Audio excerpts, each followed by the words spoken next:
we announce that, the members of the ANC, the public, Parliament, even the opposition will know I'm not refusing to resign. It's a question of the time frames that now we work on.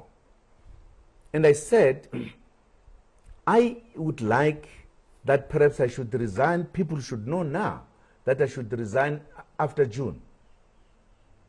And the reason was, this country has relations with a number of countries, including organizations. This country, this year, is chairing BRICS, is also chairing SADC. And also, the people outside, when they see what is happening here, they've got a particular perception about what is happening. This is going to help us a great deal, not only for us here, but also for the relations of the country and the smooth handover.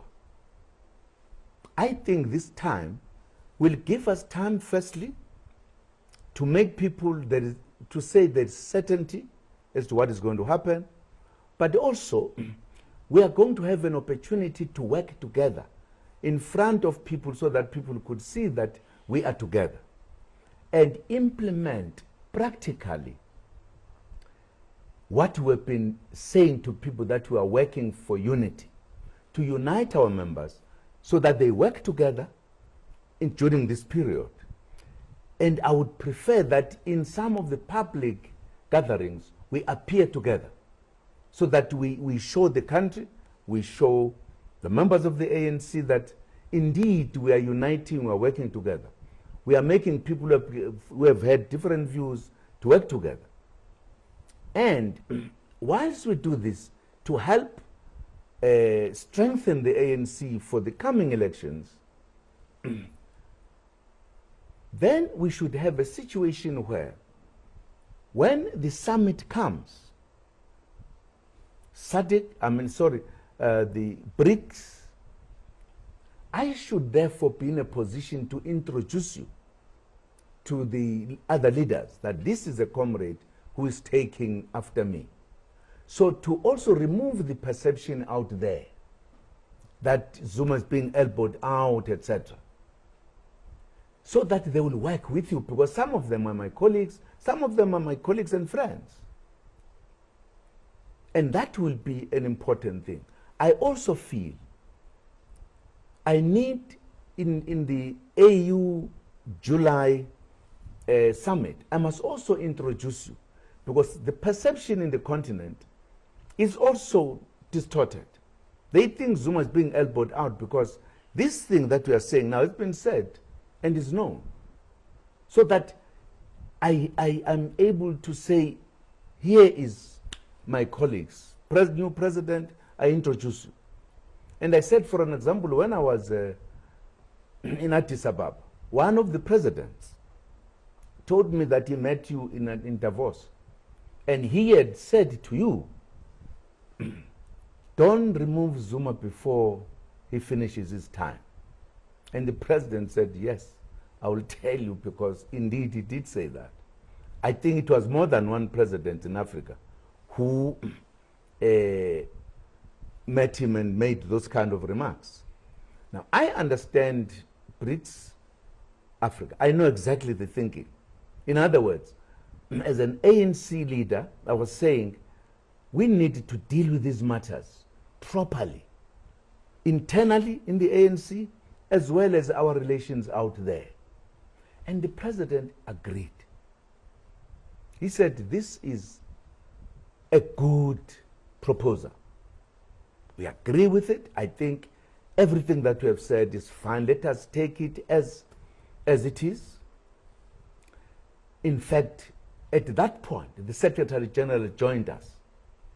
So the president gave a briefing to the Secretary General about this. And the Secretary General agreed.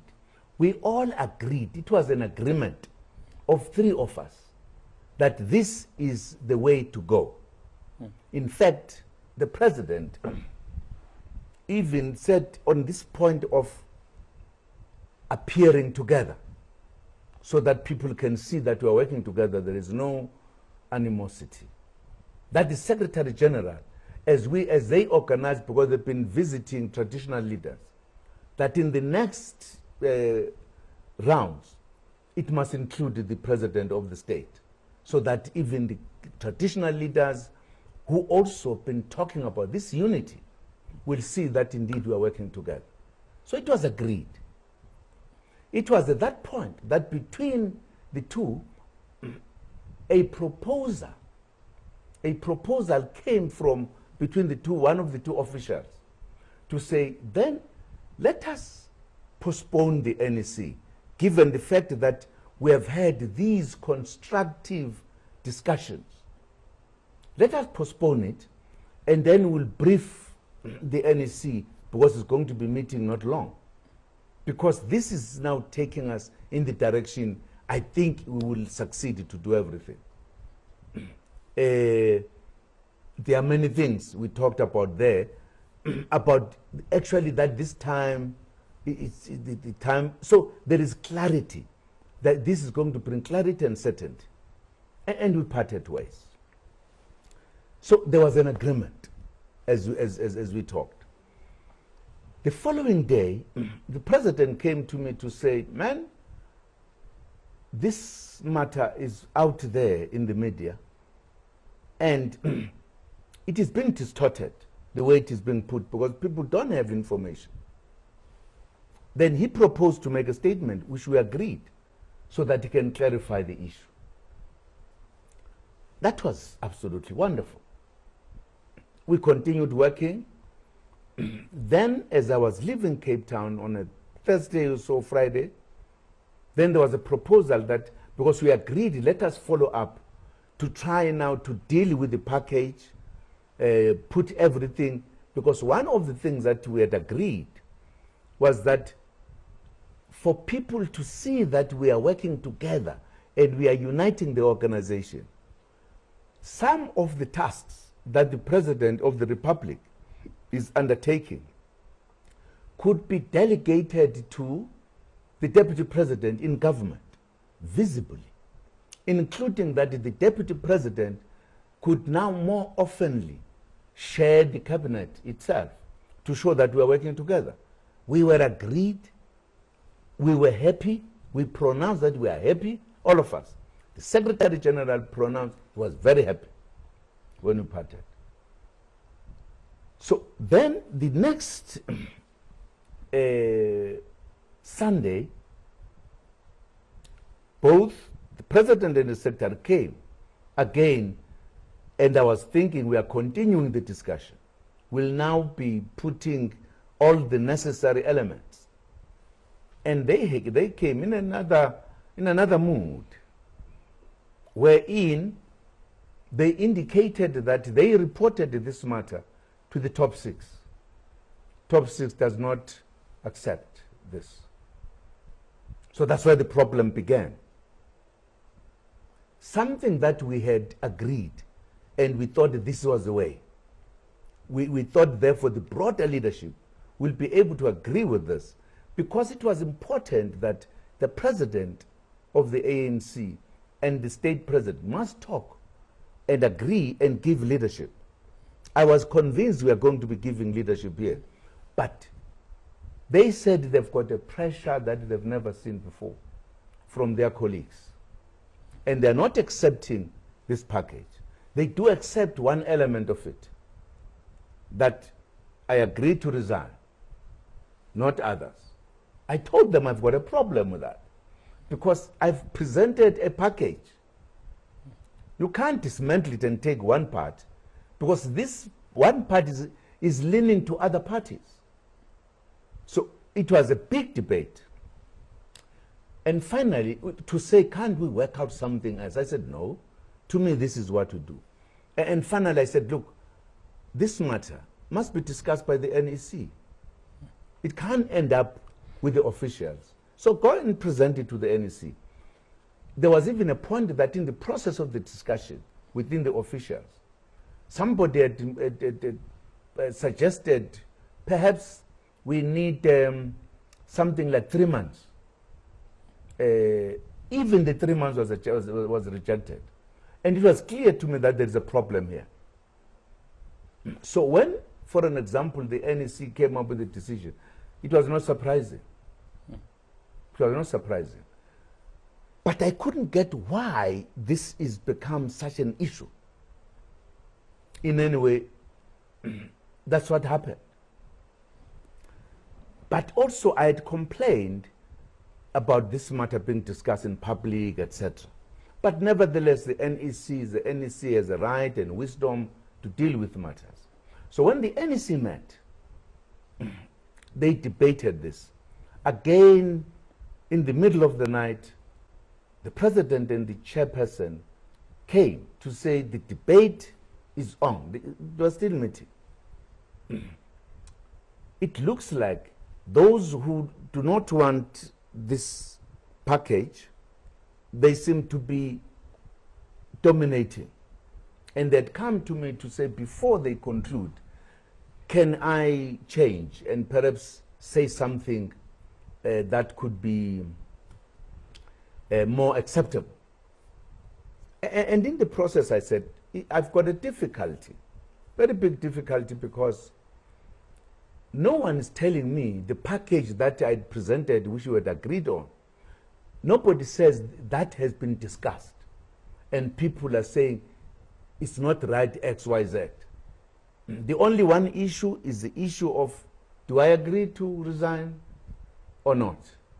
And I said, but you can't discuss one element of a package. So this package that, in my view, was going to help us in many ways, as I've said, to unite the organization, to make us work together, to make even people outside realize that the ANC is, in fact, emerging out of this conference in December, indeed working together. I saw the attitude and the manner in which it was being discussed. We seem not to be even doing what we are saying, want to unite, because these matters were being forced, and therefore I thought it is absolutely important for people to know what has happened, because when these reports, as I've been observing, when they come out, it is just in snippets. When they come to me finally, I said to the president and the SG, my problem is that nobody has provided to me, even in the discussion that we are talking about, what have I done? Because I've explained many times that this process, there's nothing I've done wrong. This is policy. What people are suggesting is a new thing, a new phenomenon. What is the problem? I don't understand. Now, if you think we are going to be agreeing on this one, then I have a problem with your approach and decision, because I don't agree with it. I don't think it is fair. I think it is unfair. It is, I even said to them, I've spent a bit of time in the ANC. At no stage I ever said to the leadership, your decision is not right. It's the first time I feel a decision is not right, and I disagree with it. I said to them, I disagree with the decision that we are taking. If you want to recall, then you recall. You are suggesting, therefore, I should not cooperate in a decision that you are taking, because you have, in my view, no reasons to convince me. Why do you take this decision? I said, you go back with that to the NEC, and this is what happened. I think it is important for me to say this, because out there in the narrative, it looks like, as people are saying, Zuma is defying. I've not defied. I've disagreed with a decision taken. I disagree with it. I think it is baseless. I think there is no motivation that says to me, it's fine. Because in the ANC, you need to be convinced with facts. Even if you don't agree with it, say, no, but I can understand, therefore you take the decision. But this is being done in a manner that I felt I'm being victimized here. So I said I disagree with the decision. Of course, I did not defy. I think that must be very clear. I never defied. I disagreed with the decision. because my feeling is that the decision is not right. It is not based on anything that is either you have wrong here or this is what is done, you are disagreeing. I think it has been a misinterpretation that once the president of the ANC is elected, automatically must become the president of the republic. That's not the way we do things. It has been forced upon me now. Why? If there are reasons, and there were reasons at one point, I don't think there would be any problem. But if people just say that, I have a problem. I think it's a kind of an ANC that I begin to feel there's something wrong here. Because there would have been a kind of a persuasion. Persuading, we don't just say we ask you to resign. You put facts. Why do we think you should resign? These are the reasons. They are not there. I've never been told. So that is my problem. Yeah, but this is your organization and this is your leadership. You have stated clearly that you don't agree with the manner in which things panned out at the end. But they have taken this decision as your leadership. So they've said you need to resign. In fact, I think by today, will you resign, Mr. President? No. Even the manner in which it is taken, is very strange to me. There is such a rush. In the letter that is written to me, one line towards the end says, engagement is open, that we can still engage. In others, still persuade. In my response that I was going to be doing, I am also saying, I am open to further discussions. But they are rushing. I'm told now they are taking a decision that tomorrow in Parliament, there's going to be a vote of no confidence. Nobody has even come to me to say, we are moving if we don't move. What is the rush? I've been asking this question all the time. Is the manner in which it is being, in a sense, implemented, this decision that I have a problem with. I've notified, they're taking their decisions, they're taking me to Parliament, and of course that's how I came in. I came through Parliament. If Parliament says, we don't want to, those are the people who elected me, why should there be a problem? I would be out. You can't force a decision as it has been done now to another cadre, to another leader. You know, in the process of my discussions with the President and the Secretary General, when they were saying the ANC has the right and authority to deploy and remove, I said, I totally agree. I've been there. And I did this at times. I deployed soldiers to go and fight inside the country, and if necessary, or if the circumstances become difficult, to be arrested or killed. So deploying cadres is what I know best. But I said to them, there are two positions in the ANC that you can't apply that nilly-willy. It's the deputy president of the ANC and the president of the ANC. Because the very nature of their coming to those positions is not like others. The deputy president is elected by a national conference as a deputy president. That's the kind of a deployment that you can't just sit in the ANC and say, from now we don't want you to be a deputy president because we think you have an authority. You can't. In fact, we have a recent history that leaders should be remembering. In 2005, a president of the ANC, using his prerogative, removed the deputy president, relieved him of his duties. A problem, political problem within the ANC started then. We are still dealing with it today. When we went to Polokwane, that was the biggest thing.